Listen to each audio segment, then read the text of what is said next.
Toronto, it seemed only fitting that the UFC chose the Hockey Hall of Fame to hype Georges St. Pierre's comeback fight against middleweight champion Michael Bisping. Back in 2010, UFC President Dana White stirred a Maple Leaf Hornets nest when he declared that GSP, then welterweight title holder and mixed martial arts pay-per-view king, was the most famous athlete to ever, in the history of the world, come out of Canada. When someone brought up Wayne Gretzky's name, White doubled down. "Super nice guy," he said of number 99. "Got nothing against him. Fly him over to England, fly him over to Asia, fly him to anywhere in Europe. Georges St. Pierre gets mobbed. Nobody knows who the hell Wayne Gretzky is." 7 years later, White may have seen the irony of sitting center stage in the Hockey Hall of Fame's Great Hall, with Gretzky and other hockey legends looking down from their induction panels. "This is cool," said White, no doubt hoping that GSP's appeal lives on 4 years after his last fight. UFC fighter Georges St. Pierre, who will fight against UFC champ Michael Bisping, not pictured during a press conference held at the Hockey Hall of Fame in Toronto, ONT, on Friday, October 13, 2017. Ernest Orshik, Toronto Sun Post Media Network. Ernest Orshik, Toronto Sun. While White and GSP were on their best behavior Friday, Bisping 3170 embraced his role as heel ahead of the November 4 showdown at UFC 217 at Madison Square Garden. The brash Brit, who now calls sunny California home, repeated many of the slurs he had hurled at a Las Vegas news conference a week ago. Dispensing with the sunglasses this time, Bisping made fun of St. Pierre's French accent, accused him of taking steroids, called him a boring fighter and a lizard, and dubbed the Progsby fans in the audience douchebags. "You're going to jab, double leg takedown, bore everyone to sleep," Bisping said dismissively. "I, on the other side, am going to try and knock you out." UFC champ Michael Bisping, who will fight challenger Georges St. Pierre not pictured, laughs during a promotional press conference held at the Hockey Hall of Fame in Toronto, ONT, on Friday, October 13, 2017. Ernest Orshik, Toronto Sun Post Media Network. Ernest Orshik, Toronto Sun. "I am going to do whatever I want to do whenever I want to do it," replied St. Pierre, promising he won't need 5 rounds to finish Bisping. For the most part, St. Pierre opted for the high road while Bisping happily splashed in the mud. "All this is a mind game. I do my talking in the fight," said St. Pierre. Dispensing with his bad boy nah sugar high persona for a moment, Bisping said he respected St. Pierre 2520 as a great fighter and a great martial artist.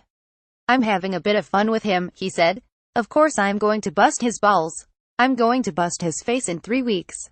Bisping, who in real life is both charismatic and charming, added an F-bomb for good measure.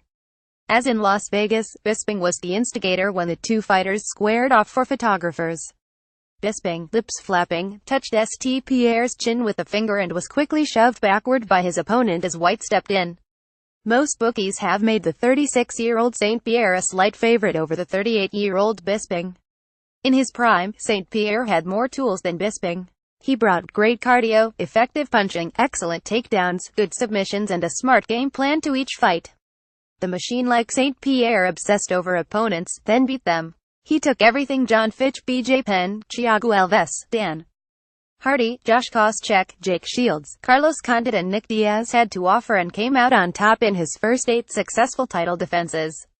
But he looked human last time out, winning a razor-thin decision over Johnny Hendricks at UFC 167 in November 2013 before stepping aside, saying his life had become completely insane and a freaking zoo. The question is, has the break rejuvenated St. Pierre or left him in the wake of the competition, and can he handle the bigger Bisping in the move up to middleweight? Bisping has fought 8 times since GSP stepped aside, winning 6 fights including his last 5. He took the title off Luke Rockhold at UFC 199 in June 2016 and then defended it last October at UFC 204 by avenging an earlier loss to Dan Henderson. Bisping has always talked a good fight and in recent years has delivered more than a few. He has had fun along the way, memorably describing Brazilian Vitor Belfort as having the body of a lion but the heart of a chicken.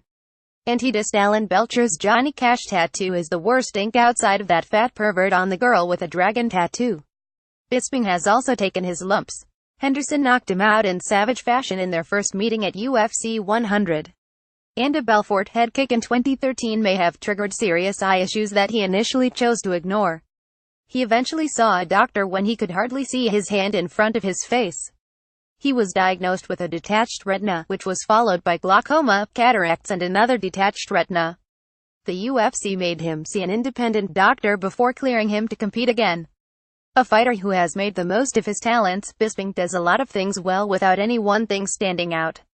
He has an effective defense and likes to press the pace and move, tiring his opponent out. He has come a long way from 2003 when he was on an assembly line making furniture. Gambling on a career in combat sports, he quit his job.